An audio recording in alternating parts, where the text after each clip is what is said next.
بڑا ہی مبارک مہینہ آیا چاہتا ہے، بڑے ہی مبارک دن آنے والے ہیں۔ آپ کو پتہ ہے کہ ایک ایسے 10 دن، ایک ایسا عشرہ آنے والا ہے جس کے بارے میں نبی پاک علیہ الصلوۃ والسلام فرماتے ہیں کہ عشرہ ذوالحجہ میں، یعنی پہلی ذوالحجہ سے 10 ذوالحجہ، یہ 10 دن جو ہیں، ایک نیکی کا ثواب 700 گنا سے بھی زیادہ دیا جاتا ہے۔ یعنی کاروباری لوگ بیٹھے ہیں، اسکیم آنے والی، آپ کی زبان میں بات کروں تو ایک اسکیم آنے والی ہے کچھ دنوں کے بعد، جس میں ایک نیکی ملٹی پلائی بائی انشاءاللہ 700 ہو جائے گی۔ تو آپ سوچیں کہ ہمیں اس میں کتنی نیکیاں کرنی ہے، کیسا ذکر اللہ کرنا چاہیے، ساری نمازیں باجماعت پڑھنے کی نیت کر لیں اور پھر انشاءاللہ درود پاک کی کثرت بھی کریں گے۔ اچھا، اب عید الاضحیٰ، چونکہ میں آج کچھ قربانی کے موضوع پر آپ سے بات کروں گا، قرآن و حدیث کی روشنی میں وہ میں عرض کروں گا۔ حدیث پاک کی مشہور کتاب ترمذی اور ابن ماجہ میں مسلمانوں کی پیاری امی جان حضرت بی بی عائشہ صدیقہ طیبہ طاہرہ رضی اللہ تعالی عنہا سے روایت ہے کہ اللہ پاک کے آخری نبی صلی اللہ علیہ وسلم نے فرمایا، یوم النحر، قربانی کے دن آدمی کے اعمال میں اللہ پاک کے ہاں سب سے پسندیدہ عمل قربانی کے جانور کا خون بہانا ہے۔ بے شک قربانی روز قیامت اپنے سینگوں، بالوں اور کھروں کے ساتھ لائی جائے گی، اور بے شک قربانی کے جانور کا خون زمین پر گرنے سے پہلے اللہ پاک کے ہاں بلند مقام پر پہنچ جاتا ہے۔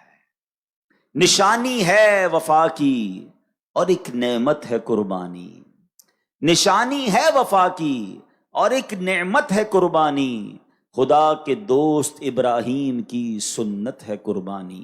مسلمانوں کبھی قربانی سے پیچھے نہیں ہٹنا، وقار دین ہے، اسلام کی شوکت ہے قربانی۔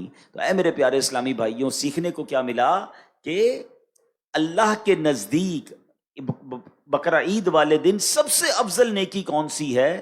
وہ جانور کا خون بہانا ہے۔ یہ ان لوگوں کے لیے بھی جواب ہے جو قربانی کے مقابلے میں آلٹرنیٹ پیش کرتے ہیں۔ ہر سال قربانی کے دنوں میں وسوسہ پیدا کرنے والے لوگ آتے ہیں، کہتے ہیں جناب اتنے جانور ذبح ہوتے ہیں، کروڑوں اربوں روپے خرچ ہو جاتے ہیں، کسی غریب کی مدد کر دینی چاہیے، کسی کے ساتھ تعاون کر دینا چاہیے، اتنے جانور قربان کیوں کرتے ہیں؟ مجھے ایک بات بتائیں، میں کسی غریب کی مدد کروں، میں کسی جناب اور نیکی کے کام میں خرچ کروں، مجھے اجر کس سے لینا ہے؟ جواب دیجئے گا، اللہ سے لینا ہے۔ اور اللہ کا حکم کیا ہے کہ اللہ کے نزدیک یوم النحر سب سے افضل کام یہ ہے کہ اس دن جانور کا خون بہایا جائے۔ تو ہمیں ایک بات سمجھنی ہے، ہم شریعت کے پابند ہیں۔ جس رب نے ہمیں مسلمانوں کی خیر خواہی کا، جس شریعت نے ہمیں مسلمانوں کی خیر خواہی کا درس دیا، وہی شریعت ہمیں بتا رہی ہے کہ یوم النحر، قربانی کے دن سب سے افضل عمل کیا ہے؟ وہ قربانی کرنا ہے۔ تو اس میں کوئی پس و پیش نہیں کرنی چاہیے۔ اگر رب کا حکم ہے،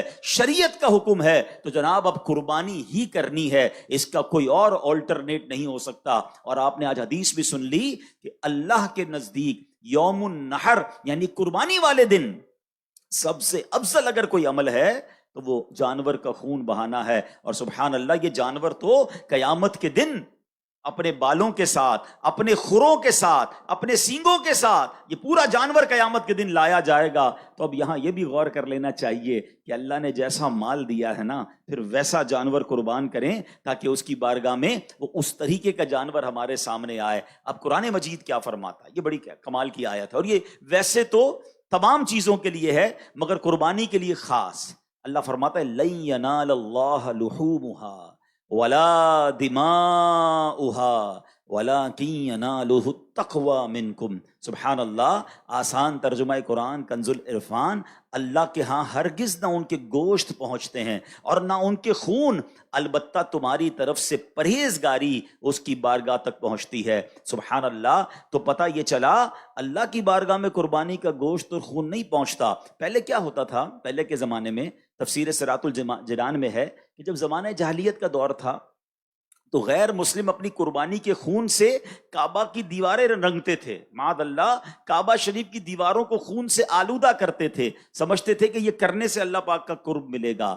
جب اسلام کا نور جگمگایا، صحابہ کرام نے حج کیا، قربانیاں پیش کی، تو ان کی تعلیم کے لیے آیت نازل ہوئی کہ اللہ پاک کی بارگاہ میں قربانی کا گوشت نہیں پہنچتا، اس کی بارگاہ میں خون نہیں پہنچتا، ہاں تمہاری طرف سے تقویٰ پہنچتا ہے، پرہیزگاری پہنچتی ہے، قربانی کے لیے اچھی نیت اور اخلاص اور تقویٰ پہنچتا ہے۔ تو ہمیں یہ سمجھنا ہے کہ اصل ایسنس کیا ہے، یہ قربانی کا اصل مقصد ہمارے دلوں میں کیا ہونا چاہیے۔ سبحان اللہ، شیخ ابو طالب مکی رحمۃ اللہ تعالی علیہ نے اس کی بڑی خوبصورت تفصیل بیان کی ہے، خلاصتاً عرض کرتا ہوں۔ آپ فرماتے اے میرے بندو، اللہ فرماتا اے میرے بندو، تم گھر سے نکلے جانور لینے کے لیے، لوگ تمہیں دیکھ رہے تھے، تم نے جا کر جانور خریدا، لوگ تمہیں دیکھ رہے تھے، تم جانور گھر لائے، لوگ تمہیں دیکھ رہے تھے، تم نے جانور کی دیکھ بھال کی، لوگ تمہیں دیکھ رہے تھے، تم نے جانور کو میرے نام پر ذبح کیا، لوگ تمہیں دیکھ رہے تھے، تم نے کھانا پکایا، لوگوں میں تقسیم کیا، گوشت کو ڈسٹریبیوٹ کیا، لوگ تمہیں دیکھ رہے تھے۔ الغرض خریداری سے لے کر قربانی تک سارے معاملات میں لوگ تمہیں دیکھ رہے تھے، لیکن اس پورے وقت میں ایک چیز میرے اور تیرے درمیان تھی، اور وہ یہ تھی کہ تمہارے دل کی کیفیت کیا تھی۔ پس تمہارے عمل کی مقبولیت کا فیصلہ اسی کیفیت پر کیا جائے گا، یہ دیکھا جائے گا کہ دل میں تقویٰ تھا، اللہ کی رضا کی نیت تھی یا کچھ اور نیتیں شامل تھیں۔ اب میں نے اور آپ نے یہ غور کرنا ہے، جانور خریدنے جائیں گے، دل میں نیت کیا ہو، یار محلے والے کیا کہیں گے، علاقے والے کیا کہیں گے، ہیں بچے خوش ہوں گے کہ نہیں ہوں گے، یا یہ نیت ہو کہ اس جانور کو اللہ کے نام پر قربان کرنا ہے۔ جانور خرید کے لائے، لوگوں نے پوچھا ہاں بھائی کتنے کا لیا ہے، اب دل کی کیفیت کیا ہے کہ بتاؤں کتنے کا لیا، میری سخاوت کے چرچے ہوں، یا یہ نیت ہو کہ اللہ کی رضا کے لیے لیا ہے، تقویٰ کے لیے لیا ہے، لوگ واہ واہ کر رہے ہیں، دل کی کیفیت کو چیک کرنا ہے۔ جب دوسروں کے جانور سے آپ کے جانور کا موازنہ کمپیرزن کر رہے ہیں، اب آپ نے چیک کرنا ہے کہ دل میں نیت کیا ہے۔ کاش ذبح کر لیا، اب گوشت بانٹنے کا وقت ہے، اس وقت دل کی کیفیت کیا ہے کہ سارا گوشت میں ہی رکھ لوں کہ نہیں اللہ کے بندے بھی کھائیں، غریب لوگ بھی کھائیں، دل کی کیفیت کیا ہے۔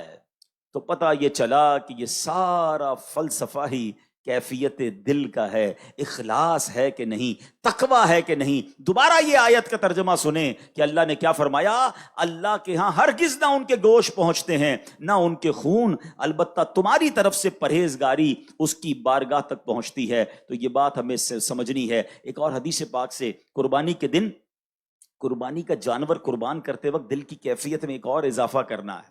اللہ کے حبیب علیہ الصلوۃ والسلام فرماتے ہیں قربانی کا خون زمین پر گرنے سے پہلے اللہ پاک کے ہاں قبول ہو جاتا ہے۔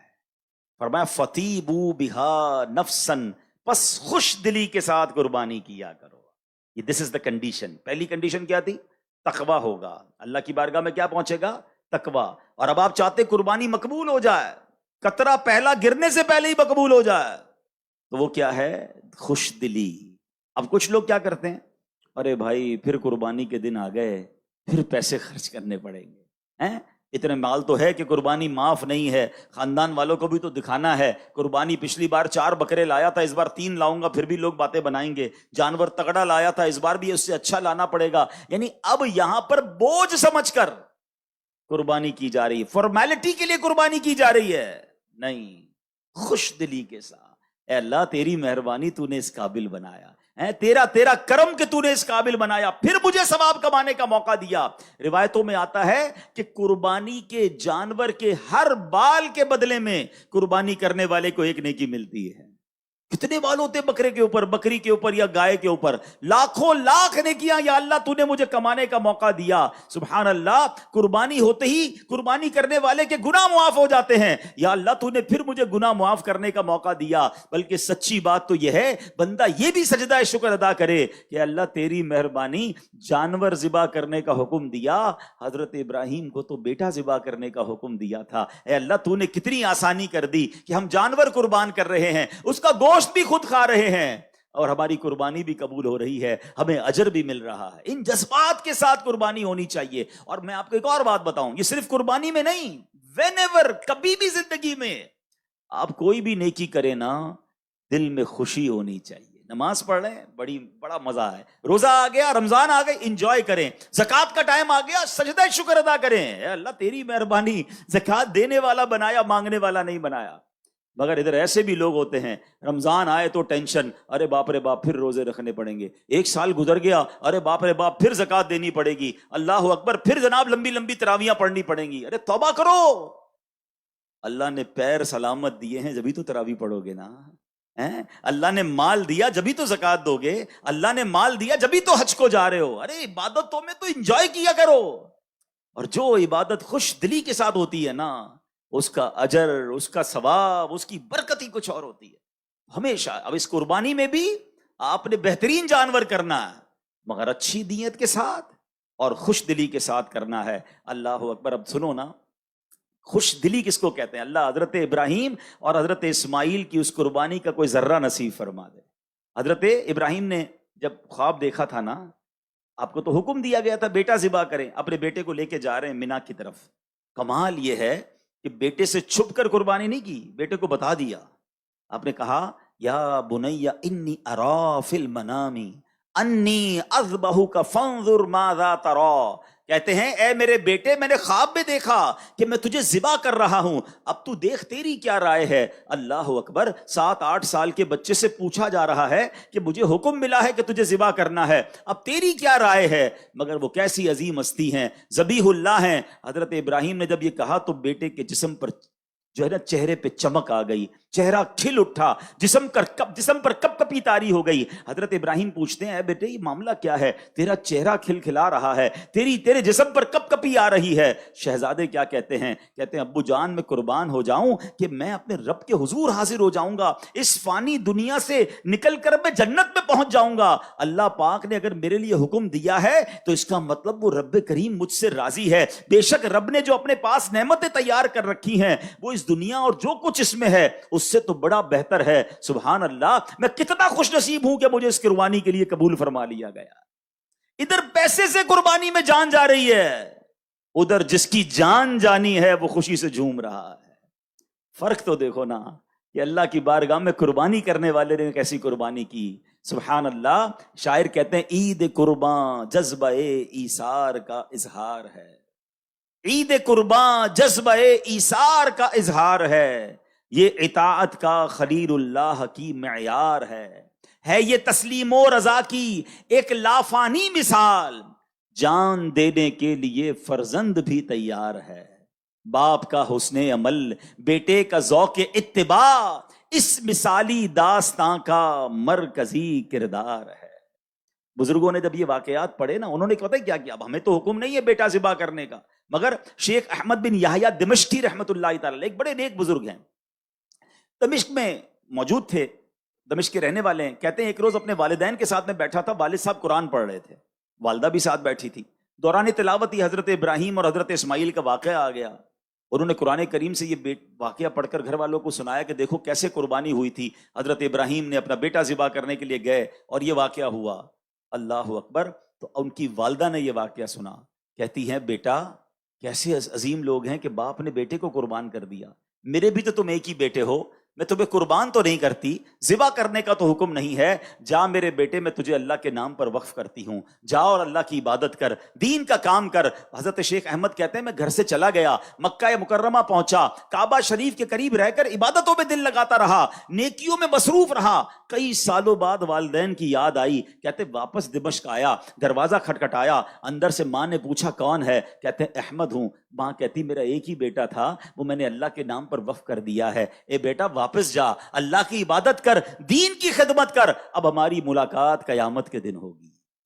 یہ ایسے افراد تھے۔ بڑا گہرا جملہ کہنے جا رہا ہوں، اس آخرت کے سفر سے پہلے کچھ ایسے اچھے سفر کر لو جو اس سفر کو آسان کر دے۔ ہاں، اگر آخرت کا سفر آسان کرنا ہے نا تو زندگی میں سے ہی کچھ وقت نکالیے، پہلے تو وہ سیکھیے جو مجھ پر سیکھنا فرض ہے۔ بڑے بڑے لوگوں کو نماز پڑھنا، وضو کرنا، غسل، نماز جنازہ، کپڑے پاک کرنے کا طریقہ، بیسکس وہ نہیں آتے، تو کب سیکھیں گے؟ اور ایک وہ لوگ ہیں جو بیٹے کو کہتے ہیں بیٹا اب قیامت کے دن ملاقات ہو، تو کیا بن گئے وہ؟ شیخ احمد نصفی رحمت اللہ تعالیٰ کے اتنے بڑے ولی بن گئے، اتنے بڑے بزرگ بن گئے۔ کم از کم میں مشورہ بھی دیتا ہوں، چلے بات چلی ہے، ہم میں سے بہت سارے صاحب اولاد ہوں گے، اللہ نے پیسوں سے بھی نوازا ہوگا، کہ ایسا نہیں ہو سکتا اگر اللہ نے 3-4 بیٹے دیے ہیں تو ایک بیٹا دین کے لیے وقف کر دینا، 2-3 بیٹے کاروبار میں ساتھ دیں، ایک جنت کا کاروبار آپ کے لیے کرے، ایک جنت کا سامان کر دے. خوش نصیب ہے وہ والدین جو اپنے بچوں کو دین کے لیے وقف کرتے ہیں. وہ بیٹا پھر عالم بنے، وہ حافظ بنے. حضرت اسماعیل نے اور حضرت ابراہیم نے کیسی قربانی دی. آپ کو پتا ہے کیسا منظر تھا؟ جھرجھری آ جاتی ہے، کہتے ہیں نا رونگٹے کھڑے ہو جاتے ہیں. روایتوں میں آتا ہے جب حضرت ابراہیم علیہ السلام نے بیٹے کو قربانی کے لیے لٹایا، ان کے ہاتھ باندھ دیے، ان کے سر کے قریب بیٹھ گئے، چھری ان کی گردن پر رکھ دی اور پھر کہا الہی لک الحمد فی الدہر الباقی رزقتنی الولد علی کبر سنی فابتلیتنی بہذا البلاء. اے اللہ پاک ہمیشہ ہمیشہ تیری حمد ہے، تو نے مجھے بڑھاپے میں بیٹا عطا فرما. یہ امتحان پتہ ہے کیسا تھا؟ 99 سال کی عمر میں حضرت اسماعیل ملے تھے حضرت ابراہیم، اتنی دعاؤں کے بعد، اور اسی کو ذبح کرنا ہے. پھر کہتے ہیں یا اللہ اسی کے ذریعے آزمائش آئی ہے. مگر اگلا جملہ سنو، کہتے فَإِن كَانَ هَذَا رِضًا لَكَ فَأُسَلِّمُ لِأَمْرِكَ.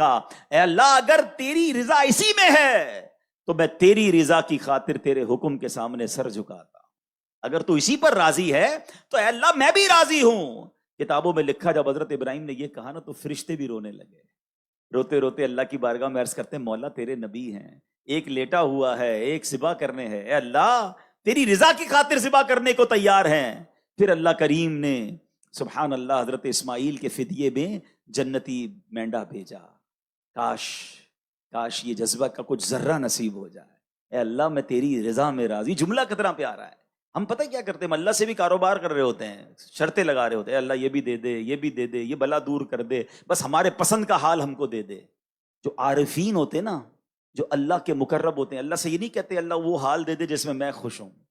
وہ کہتے ہیں یا اللہ وہ حال میں رکھ جس میں تو راضی ہے، اور تو جس حال میں رکھے میں اس حال میں راضی ہوں. مزہ یہ ہے نا کہ اللہ کی رضا والی زندگی مل جائے، میری رضا والی. ہم چاہتے ہیں میں کمفرٹ زون میں رہوں، کوئی پرابلم، کوئی پریشانی، کوئی ڈیفیکلٹی سامنے نہ آئے. ارے مزہ یہ ہے کہ اے رب تو جس حال میں دیکھنا چاہتا ہے میں اس حال میں راضی. مجھے میرے حال کے سپرد نہ کر مولا، اپنی پسند کے حال میں داخل فرما دے. یہ اللہ والوں کا طریقہ ہے. اللہ اس عظیم قربانی کا صدقہ مجھے اور آپ کو نصیب فرمائے. اور بس اب عرض یہی ہے کہ جیسے میں نے شروع میں کہا کہ پہلی ذوالحجہ سے وہ عشرہ شروع ہو رہا ہے جس کی ہر نیکی 700 نیکیوں کے برابر ہے. تو کم از کم یہ 10 دن خوب نیکیاں کیجیے. ہو سکے تو روزے رکھ لیجیے. قربانی والے دن تو روزہ نہیں رکھنا، باقی پہلے 9 دن آپ روزہ رکھ سکتے ہیں. آرام سے، محبت سے، رضا خوشی کے ساتھ میری قربانی ہو، کیونکہ یہ قربانی میرے لیے جنت کا سامان بنتے جا رہی ہے. اور جب ذبح کریں نا تو اللہ کی بارگاہ میں یہ بھی دعا کریں کہ اللہ آج جانور ذبح کر رہا ہوں، کبھی وقت پڑا مولا اپنا مال بھی قربان کروں گا، اپنے وقت کی قربانی بھی دوں گا، بلکہ مولا ایسا جذبہ دے کہ تیرے دین پر موقع ملے تو اپنی جان بھی قربان کر. یہ نیتیں ہوں. اپنے نفس کو قربان کریں، اپنی بری عادتوں کو قربان کرنے کی نیت کریں. اے اللہ یہ جانور کو ذبح کرتے کرتے میں اپنی بری عادتوں کو بھی اب ختم کر رہا ہوں. اے اللہ استقامت تو عطا فرما. وہ بڑا کریم ہے، وہ نگاہ فرمائے تو ہم بھی نیک ہو سکتے ہیں. تو ان نیتوں کے ساتھ قربانی کریں. تو امید کرتا ہوں کہ آج جو قربانی کی داستان سنی ہے، جو قربانی کا فلسفہ سنا ہے، اب ہم بھی کچھ نہ کچھ قربانی دینے والے بنیں گے. رب کریم ہم سب کو عمل کرنے کی توفیق عطا فرمائے.